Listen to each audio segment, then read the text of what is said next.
Well, it's been some time since I had the opportunity of being invited to Mexico. We all know what the reasons for that difficulty are. But on this occasion, as I say again, I'm happy for this opportunity. I'll just take up several subjects which I think of both practical importance for a worldview on our situation in this part of the world, and also an indication of what the future could be.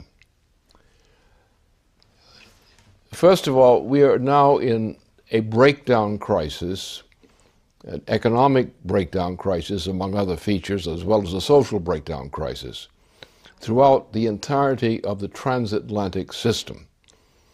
The system on the Trans-Pacific region, leading toward Asia and so forth, is somewhat better. Of course, Africa is a terrible situation on both sides of the waters. But what we are on is a present breakdown crisis, a physical economic as well as financial economic breakdown crisis of most of the planet, especially among the transatlantic set of nations. It's a little less bad on the Asian side, apart from what's going on in the so-called Near East. So the question is, can civilizations survive what is now a present breakdown crisis and something worse? We're now hovering on the edge of a general thermonuclear war. That is, the British monarchy and its confederates, including the current President of the United States, are committed presently to threatening to launch a thermonuclear war against Russia, China, and other nations.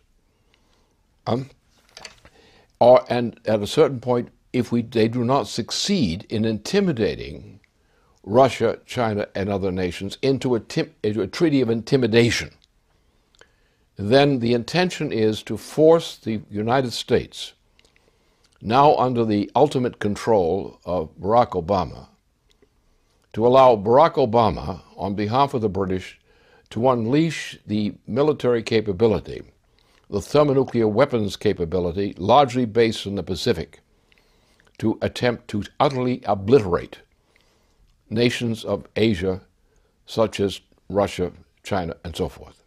That's what's in process. Our problem is, first of all, to stop this thing, and there are many leading people in the military and related functions inside the United States who have done much already to try to prevent such a horror from being unleashed.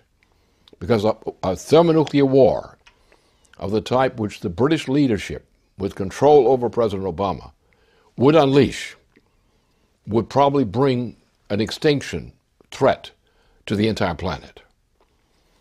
Because under these circumstances, when thermonuclear weapons are introduced into the equation of statecraft, then you are on the verge of extinction, because you have one set of powers, which is the attacking power, in this case Britain and the United States under Obama.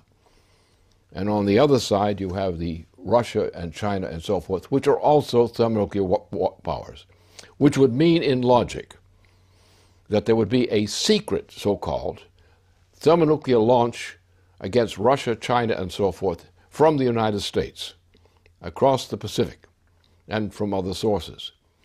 The minute that liftoff is detected as coming from submarines and so forth, Russia and China are forced to respond immediately with a maximum thrust of thermonuclear weapons.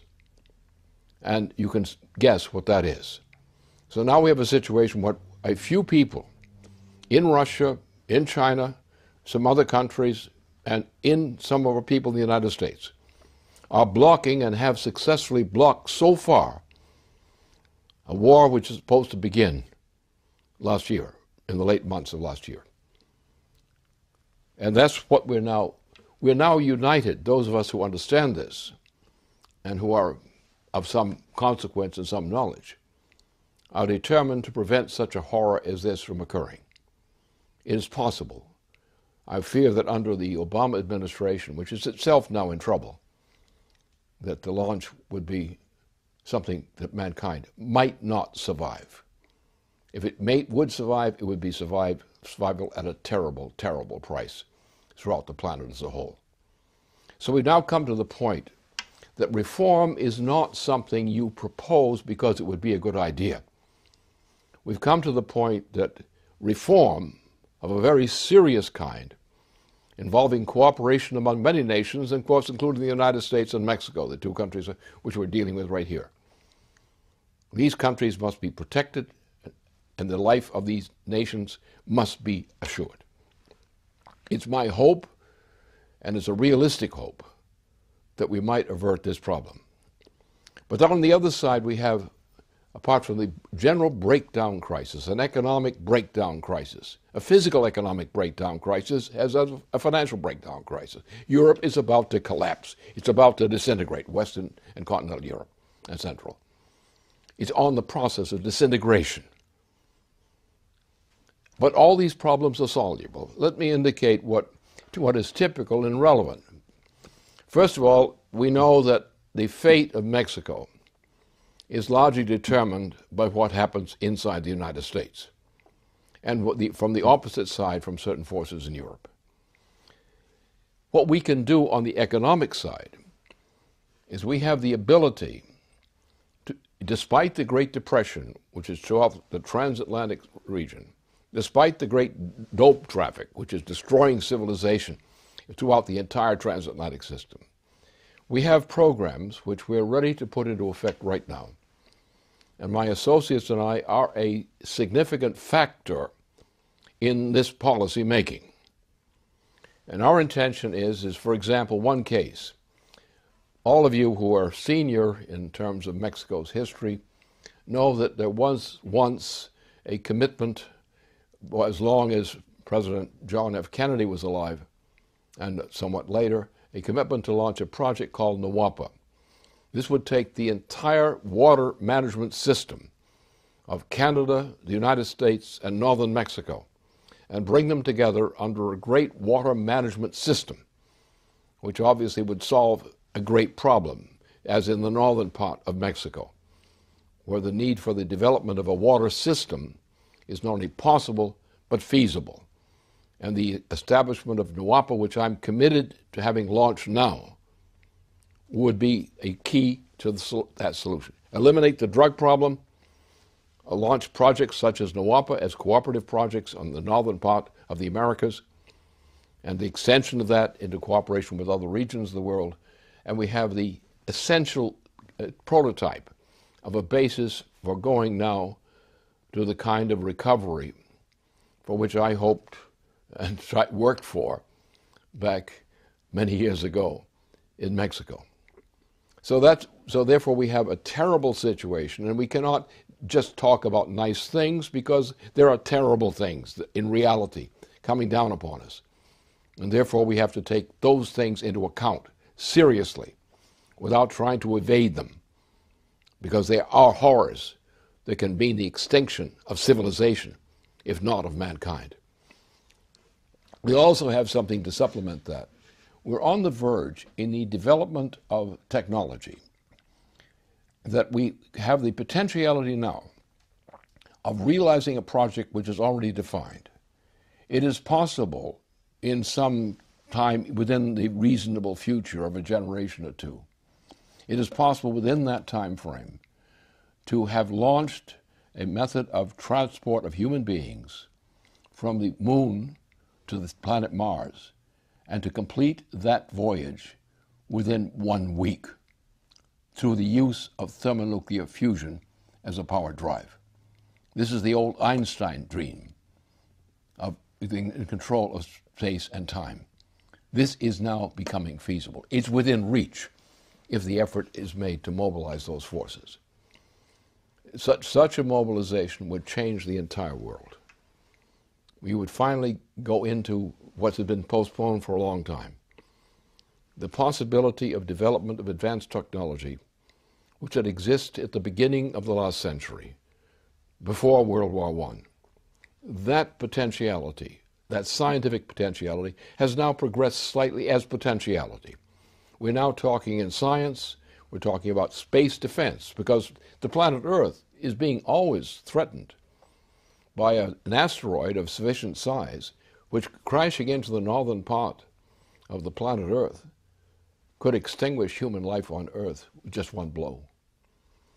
It is possible for us now to craft and develop means to protect mankind throughout this planet from such a danger. It's necessary to do that. And therefore the idea of the development of a system controlled by mankind, reaching from the moon to Mars, such a system is necessary, because with such a system we are capable of diverting asteroids which might hit Earth with great force and thus destroy the human species. We now have that prospect as a potentiality before us. We also have other potentialities in thermonuclear fusion, and going on to actually the utilization of matter-antimatter reaction, which is the new technology for the remainder of this century. So we have many hopes. The important thing to do is not merely to tell our people that we have such possibilities, but to make clear that these possibilities are practicable, and they are practicable. We have to demonstrate to people that they are practicable, because only a few scientists really understand this now, so far.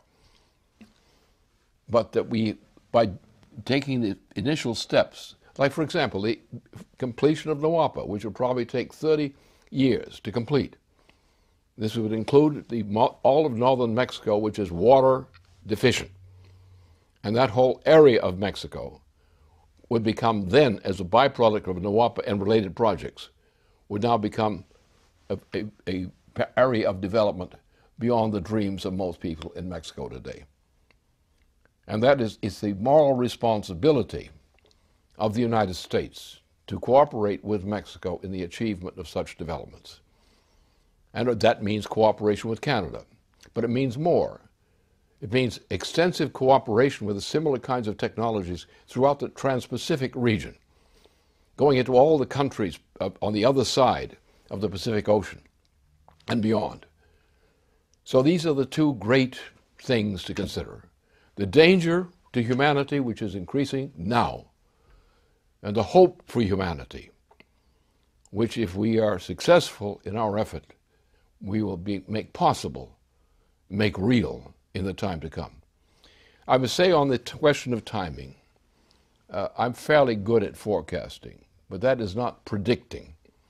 Forecasting is a definition of the things that could happen in terms of what man's potentialities are if we put our arms to the wheel to make them come true. And that's what's needed.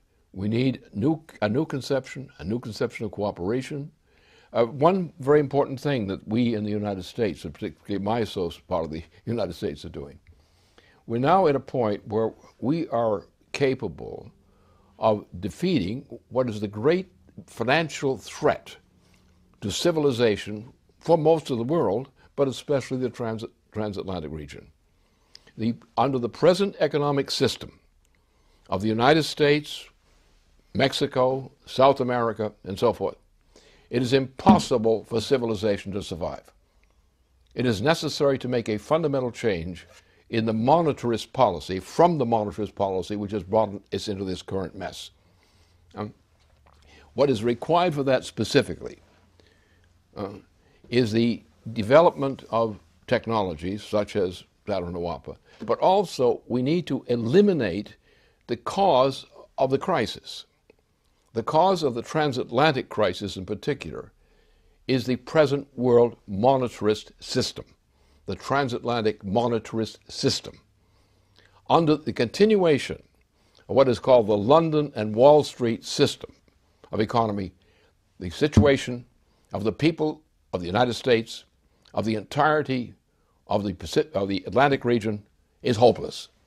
But with a single action by the voters of the United States, under appropriate leadership, we can change all this by establishing what was the original U.S. constitutional provision, a credit system and an elimination of monetary systems for a credit system.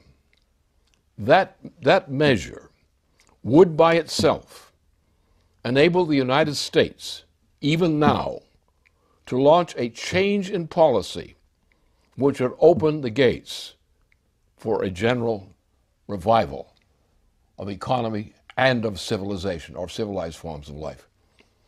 So that's what we have before us. I know and love what Mexico's potential is. As people, older generations in Mexico know, I was devoted to this kind of change, not only because it was necessary to Mexico as a neighbor of the United States, because it was necessary for Mexico's role in terms of its participation in reshaping the entire system of the Americas. That all those potentialities still exist. There are new features which have been added to that. We can do now, with a slight change in the policy of the U.S. government, we can launch a reform which would free Mexico from the evils which have been subjected to in the past 2 generations. That's a possibility. We must work for it, because the only thing that can succeed is not merely optimism, but a commitment to actions which are the realization of optimism. All those technological problems and related problems can be addressed now. And therefore we must look at this situation not merely from the awfully ugly things, the grave threats that threaten mankind throughout this planet now. We must devote ourselves to a commitment to forcing these changes through. And it must be a sense of unity among sovereign nation states which work to bring this about. A unity among nation states for this cause.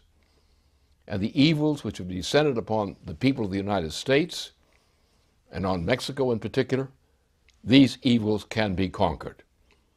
And we must commit ourselves to that end. Don't worry too much about what the chances are, because there's no alternative but to win. And the time has come. We've got to think in those terms. I'm delighted to have this opportunity to address people in Mexico after this long absence from Mexico by me, for various reasons that are well known. And I think that if we can bring ourselves together in terms of the leadership in Mexico, as within the United States, that can be a great factor of optimism in making possible what is long awaited to be done. Thank you very much.